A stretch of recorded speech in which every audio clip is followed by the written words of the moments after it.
magpapakabit tayo ng booster gauge block para bumagay siya sa interior.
Ulit ako ng yung rektahang timpla, guys.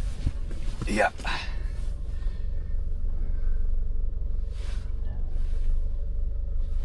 Yung mga nagsasabi na kaya naman eh.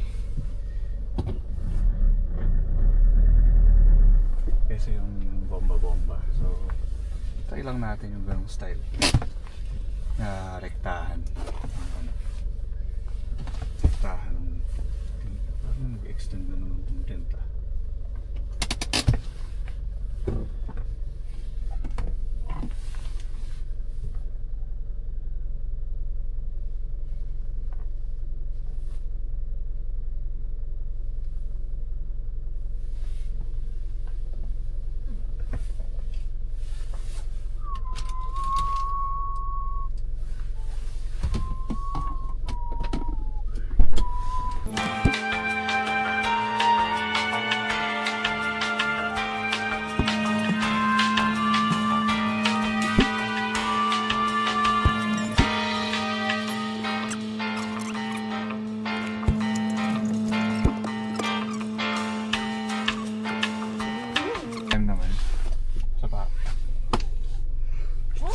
Sapatos lang. Sapatos lang tayo.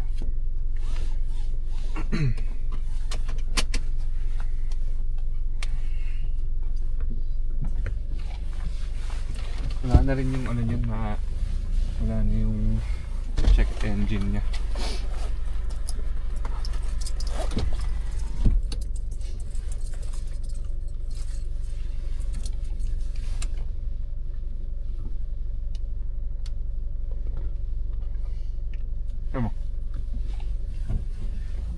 Bagong kamay.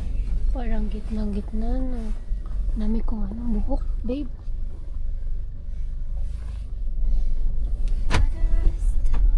Kita rin to? Ayan ako to. Nakatakpan nga eh.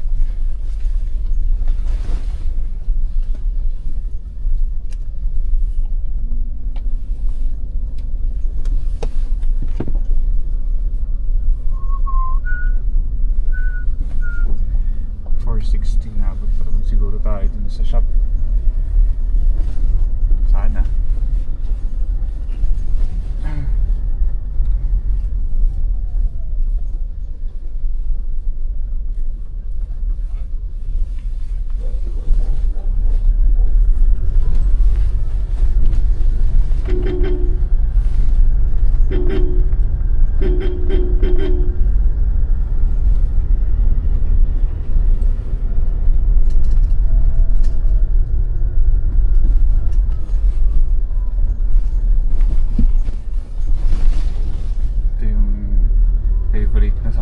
to eh kapag usapang daily shoes eh.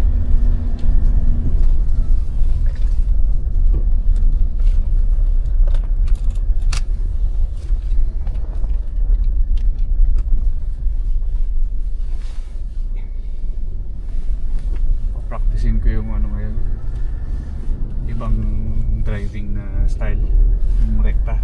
Subukan natin. So baka mamatayan ako. Pero sinusubukan ko na rin siya ano, dun pa lang sa video ko na nag barefoot ulit ako.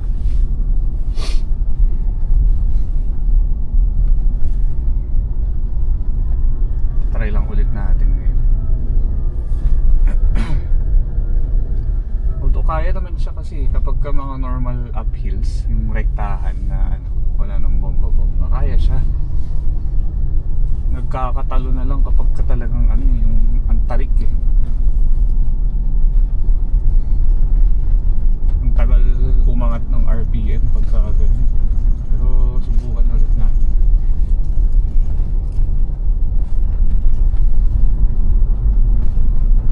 Kung paano.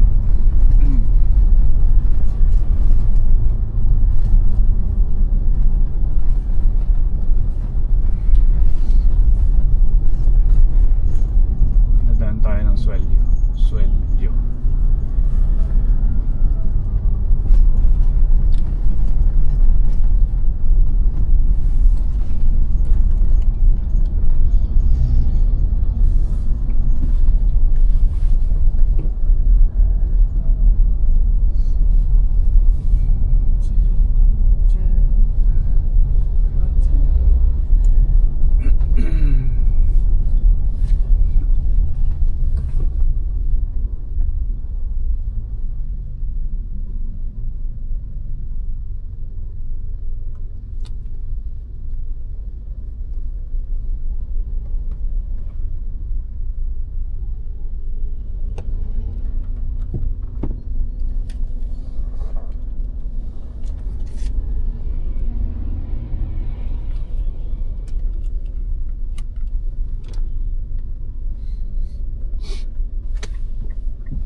Ano sila mamamagay?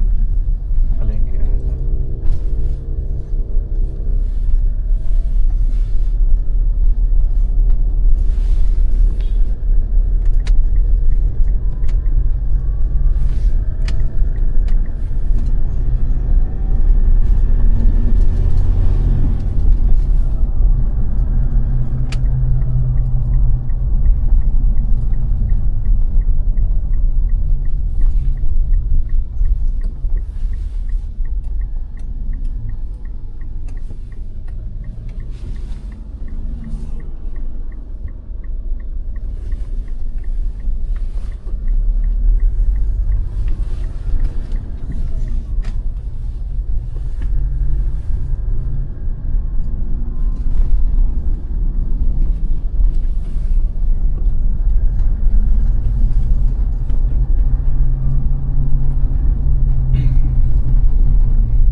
Papalagay ako ng boost gauge para ano, ma-monitor na natin yung PSI ng airflow ng turbo. Para at least dun malaman ko pa lang kung nag-o-overboost ba yung turbo natin or underboost.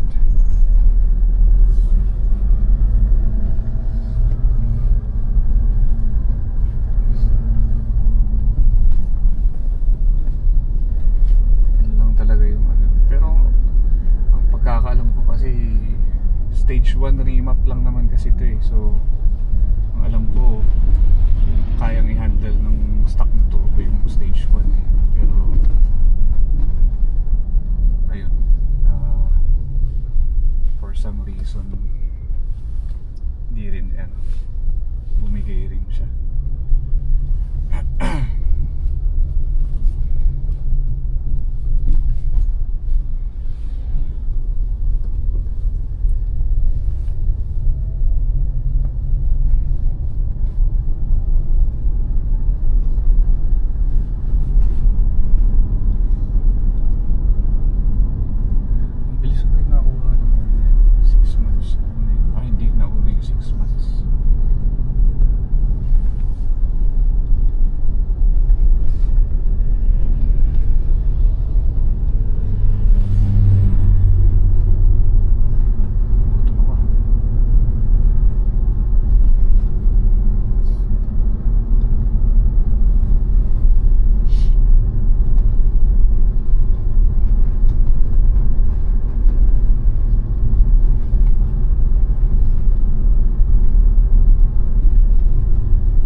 mapapansin nyo kapag ganitong uphills, hindi naman ganun kataasan, saktuhan lang. Usually may mga times na pwede naman na ako mag-shift into third gear, ganyan, especially pag nakabuelo na ako. Pero hindi ko na siya hindi ko na siya tina-third gear kasi kumbaga ako memorize ko naman yung daan. Alam ko na tuloy-tuloy siyang paakyat, so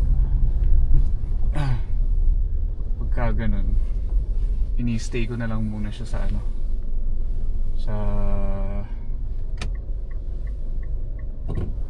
second gear.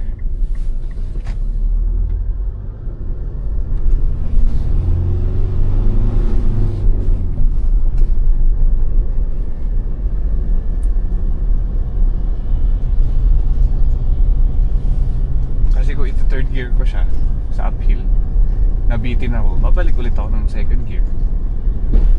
So parang pinapahirapan ko lang din yung makina, pati sarili ko. So hanggang sa kung alalay lang naman ako tumakbo, hindi naman yung tipong minamadali ko or tinataasan ko yung RPM ko. Stay na lang ako dun sa kung ano yung kaya niya. So segunda, tapos steady lang. Kung pahaba naman, kung maluwag, edi yun, saka ako magta-third gear kasi alam kong tuloy-tuloy yung momentum ng sasakyan eh. Pero kung hindi, at alam kong parang mabibitin din ako dahil tuloy-tuloy yung uphill, i-maintain ko na lang siya sa isang gear. For example, ito, second gear, stay lang ako sa second gear.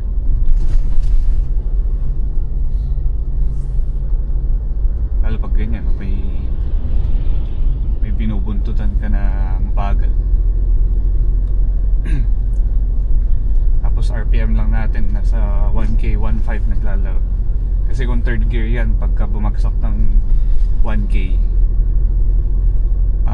mabibitin na siya. So maglo-low gear ka, mag-shift to low gear ka.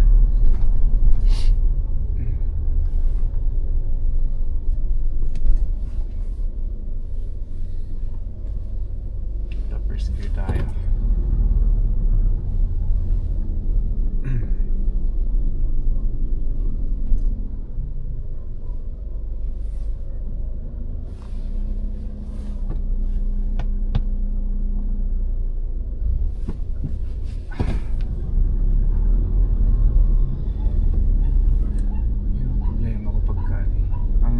Observe ko kapag nire-recta ko siya, bumabagsak yung RPM niya.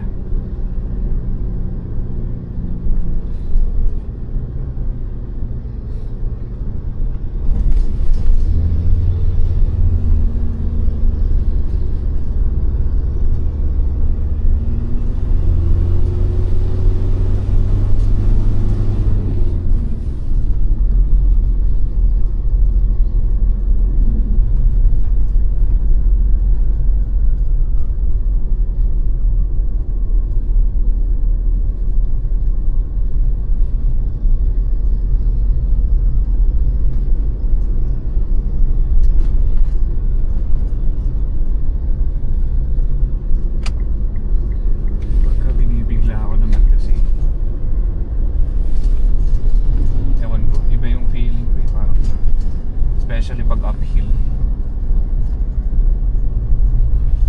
naaawa ako sa clutch kasi pag binibigla ako siya, nararamdaman ko na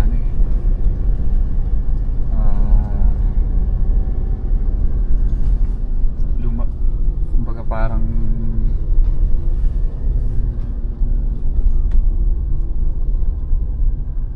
steady RPM, tapos yung ko siya, nabibigla ako siya na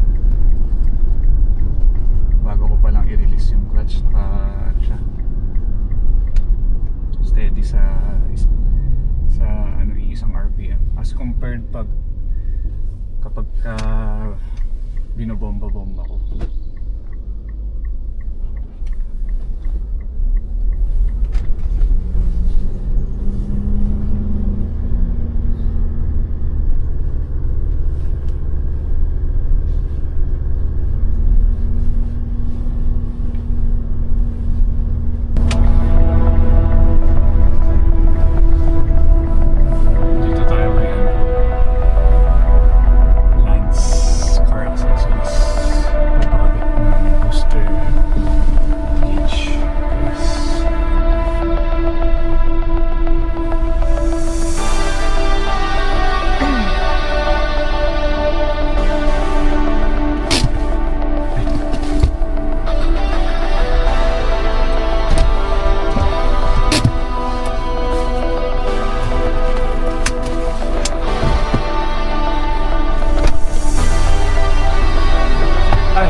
Okay, so dito tayo ngayon guys sa kay Lance Accessories.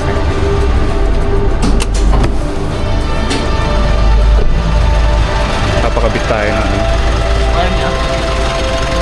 booster gauge block para bumagay siya sa interior.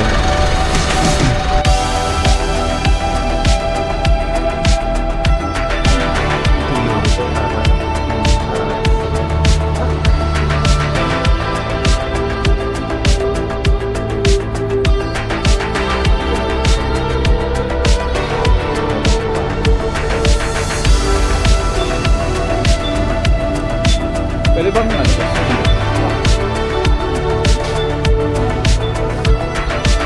So nagre-remark din kasi sila dito. Tapos may mga mugs na rin sila dito.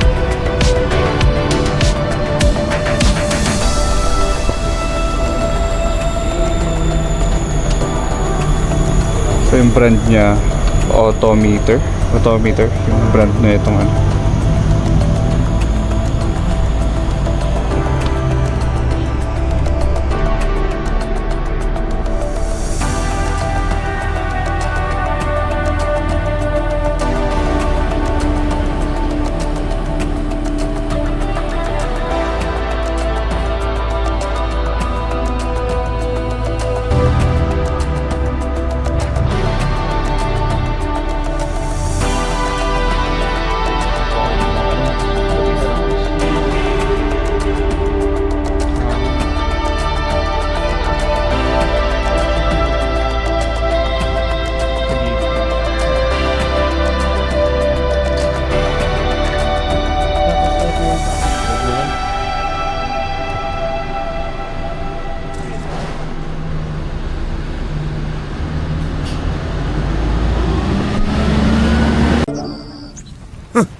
Thanks! Love you!